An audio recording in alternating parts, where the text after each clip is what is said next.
قل هذه سبيلي أدعو إلى الله. Assalamualaikum warahmatullahi wabarakatuh. Alhamdulillah, kita ketemu lagi di channel Pemberantas Kemaksiatan kaum muslimin. Dan seperti biasa, sebelum kita masuk ke pembahasan, kami ingatkan untuk kaum muslimin yang belum subscribe ke channel ini, silakan subscribe untuk mendapatkan notifikasi ketika ada video-video yang terbaru yang kita upload di channel ini. Dan untuk yang sudah subscribe, kami ucapkan jazakumullahu khairan katsira. Dan kaum muslimin, ada video dari Pak Idrus Romli, dan lagi-lagi ini video yang sangat membagongkan kaum muslimin ya. Pak Idrus Romli di dalam video ini mengklaim bahwa Indonesia ini dari dulu bermadhab Syafi'i. Kalau ada orang yang beramal atau mengajarkan selain ajaran Imam Syafi'i, ajaran madhab Syafi'i, itu biasanya Wahabi. Dan Wahabi itu biasanya disebut oleh Pak Idrus Romli ya sebagai kelompok yang sesat lah ya. Bahkan kalau kita menyimak ucapan-ucapan dari Idrus Romli tentang Wahabi, itu sangat luar biasa ya. Caciannya sangat luar biasa kaum muslimin. Wahabi itu kurang ajar, Wahabi itu setan alas, Wahabi itu ya macam-macam pokoknya. Ya, jadi kalau sudah berkomentar tentang Wahabi, ya Idrus Romli ini luar biasa ya. Tuduhan-tuduhan yang dia lemparkan untuk orang-orang yang mendakwahkan sunnah itu luar biasa kaum muslimin ya. Dan di sini ya, video dari Idrus Romli menyatakan bahwa Indonesia ini bermadhab Syafi'i. Kalau nggak Syafi'i, berarti bukan ahlu sunnah wal jamaah. Dan biasanya kalau ada yang mengamalkan selain madhab Syafi'i, maka itu adalah Wahabi. Sementara tokoh-tokoh aswaja yang lain banyak sekali yang menyebutkan bahwa itu hanya sebatas klaim saja. Pada prakteknya mereka nggak mengikuti Imam Syafi'i. Bahkan ajaran Imam Syafi'i itu banyak yang ditinggalkan kaum muslimin ya. Coba kita simak dulu ya klaim dari Idrus Romli kaum muslimin. Jadi begini, umat Islam di Indonesia dari dulu itu mazhabnya Imam Syafi'i. Kalau ada orang beramal, apalagi menyebarkan di luar mazhab Syafi'i, itu biasanya Salafi Wahabi. Ya, dari dulu Indonesia ini bermadhab Syafi'i. Kalau ada orang yang mengamalkan selain madhab Syafi'i, itu biasanya Wahabi. Mbok ngaca toh Pak. Ya. Itu perempuan-perempuan di luaran sana yang beragama Islam, yang banyak tidak menutup aurat. Ya. Itu ajaran Imam Syafi'i. Coba. Terus. Mereka itu kalau mulutan rajin terus. Kalau mulutan, tahlilan, Isra Mi'raj, rajin. Ya. Perayaan malam Nuzulul Quran, ya, malam 17 Ramadan, rajin mereka terus. Ya. Apakah mereka itu ikut ajaran Imam Syafi'i? Ya. Dan sebenarnya kaum muslimin, kalau kita mau berpikir secara sehat, ya, berpikir dengan akal yang sehat dan waras, ditambah cerdas, ya, kita akan melihat orang-orang yang mengklaim mereka pengikut madhab Syafi'i, sebenarnya banyak sekali madhab Syafi'i yang mereka tinggalkan. Ada penjelasan dari Gus Baha, ya. Gus Baha di dalam videonya menjelaskan bahwa menurut madhab Syafi'i, wajah wanita itu aurat di luar sholat. Sehingga kalau di luar sholat, wajib ditutup. Saya itu pernah survei, semua kiai-kiai alim niku nate kula tangleti, sing alim. Indonesia itu ulama itu prakteknya itu intikal madhab, tapi tetap muni Syafi'iyah. Nah cara madhab Syafi'i, wajah wong wedok itu aurat kharijah sholat. Jadi wong wedok nak sholat, iku wajahnya gak aurat, tapi di luar sholat aurat. Sehingga seharusnya semua kiai Indonesia ya cadaran, mergo mazhab napa? Syafi'i. Tapi prakteknya semua ulama Indonesia itu mazhabnya Hanafi. Jadi bojone, putri-putrine, santrine udah biasa jilbaban biasa wajahnya ketok. Ya, sementara kita lihat para gus-gus, para kiai-kiai, ya kalau istrinya Idrus Romli nggak ngerti kayak apa ya. Pakai cadar apa enggak? Mereka nutup wajah, enggak, malah diumbar. Ya. Istrinya diajak naik ke panggung. Ya, entah itu namanya apa, panggung sholawatan apa-apa ya.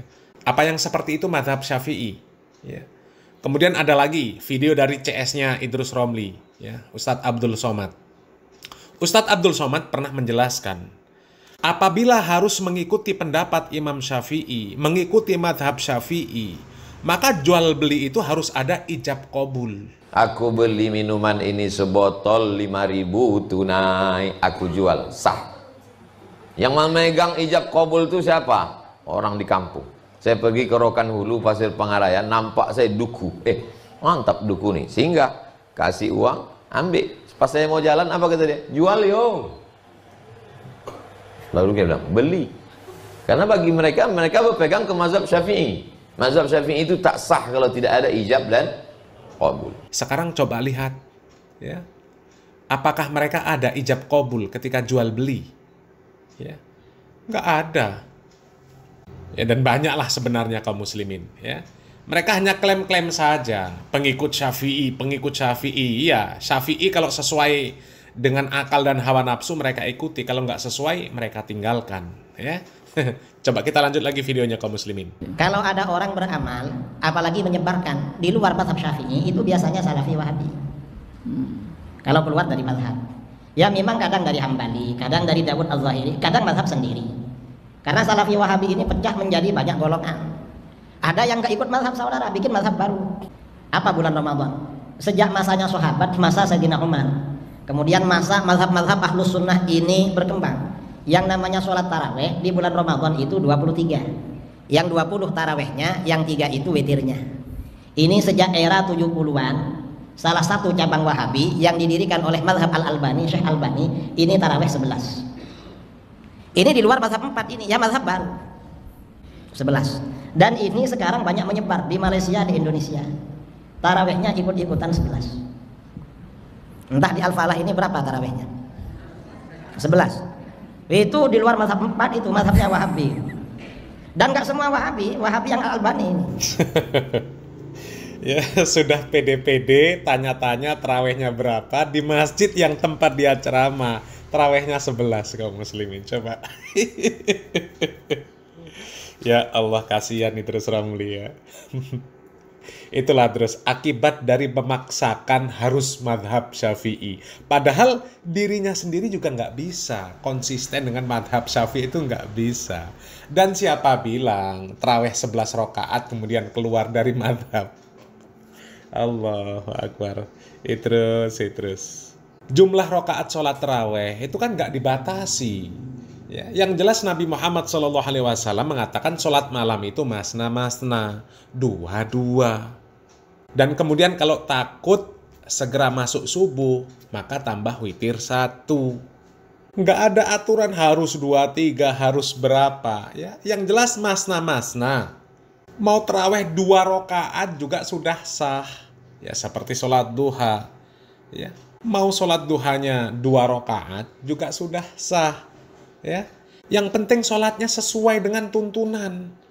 Ya, terpenuhi syarat dan rukunnya. Mending sholat 11 rakaat tapi sholatnya khusyuk, terpenuhi syarat dan rukun, daripada sholatnya ngejar 23 tapi sholatnya ngebut. Ya, 23 rakaat selesai kurang dari 10 menit. Ya. Bahkan yang seperti itu dibenarkan juga oleh tokoh aswaja yang lain, oleh Pak Marzuki Mustamar. Kata Pak Marzuki Mustamar apa? Nggak usah diprotes, jangan protes, ilmumu nggak level. Barangkali beliau itu pindah madhab, beliau menguasai madhab Hanafi. Loh, coba, ya, beliau ini orang fakih, orang yang alim. Loh, artinya orang yang menguasai madhab yang lain selain Syafi'i, itu sebenarnya gimana terus? Apa dia Wahabi? Apa dia orang yang alim, orang yang fakih? Hah? Idrus Romli mengatakan kalau selain madhab Syafi'i, ya biasanya Wahabi. Sementara Pak Marzuki Mustamar mengatakan yang seperti itu malah orang yang alim, orang yang fakih. Ya, meskipun yang dipilih juga pendapat Imam Hanafi, pendapat yang salah juga. Ya, meskipun pendapat Imam Hanafi kalau berselisihan, bertentangan dengan dalil-dalil yang sahih, masa ia mau diambil? Ya, sementara Imam Hanafi jelas seorang imam, ya, seorang imam mujahid, dan jelas para imam mereka mengatakan ketika ada pendapat mereka yang bertentangan dengan hadis yang sahih, maka tinggalkan pendapat mereka, ikuti hadis yang sahih. Ya, sementara dalil-dalil yang sahih menyebutkan bahwa Al-Fatihah itu rukun sholat, tumakninah rukun sholat. Ya banyak sekali hadis-hadisnya. Ada orang yang 60 tahun sholat nggak diterima. Karena apa? Rukuknya sempurna, sujudnya nggak sempurna. Sujudnya nggak sempurna, rukuknya nggak sempurna. Lah itu karena nggak tumakninah. Ya. Dan Nabi Muhammad SAW mengatakan tidak ada sholat bagi orang yang tidak membaca Fatihatul Kitab. Loh kan jelas. Ya. Sementara Pak Marzuki Mustamar membenarkan pendapat madhab Hanafi yang mengatakan Al-Fatihah bukan rukun. Tumakninah tidak harus dikerjakan di setiap gerakan, dan itu menurut pendapat madhab Hanafi. Ya. Dan orang yang mengikuti pendapat itu dikatakan orang yang faqih, yang nggak boleh diprotes. Coba pendapat yang jelas-jelas salah diikuti, yang mengikuti disebut orang yang faqih, dan itu bukan dari madhab Syafi'i. Ya, coba. Jadi yang benar yang mana terus? Coba. Tokoh-tokoh Aswaja menjelaskan bahwa mereka yang mengklaim bermadhab Syafi'i pada hakikatnya banyak sekali meninggalkan pendapat Syafi'i. Bahkan ada Pak Marzuki Mustamar yang jelas-jelas mengikuti pendapat yang salah, itu disebutkan malah orang yang faqih. Coba. Ya. Itu pun hanya untuk menyenangkan hawa nafsunya, ya. Karena itu cara ibadah yang sesuai dengan keinginan mereka. Coba kalau nggak sesuai keinginan, mereka sebut apa? Wahabi juga, ya. Bismillah sir disebut Wahabi, nggak kunut disebut Wahabi. Padahal madhab Hanafi itu baca Bismillah sir dan nggak kunut, ya. Dan juga masalah aurat tadi yang disebutkan oleh Gus Baha, pendapat Hanafi yang mereka ikuti. Ya. Kenapa nggak disebut Wahabi? Karena sesuai dengan keinginan hawa nafsu mereka. Itu. Ya. Tapi Pak Idrus Romli kalau ngomong, Wahabi itu ya pilih-pilih dalil yang sesuai dengan hawa nafsu mereka ikuti, mereka ambil. Yang tidak sesuai dengan hawa nafsu mereka tinggalkan.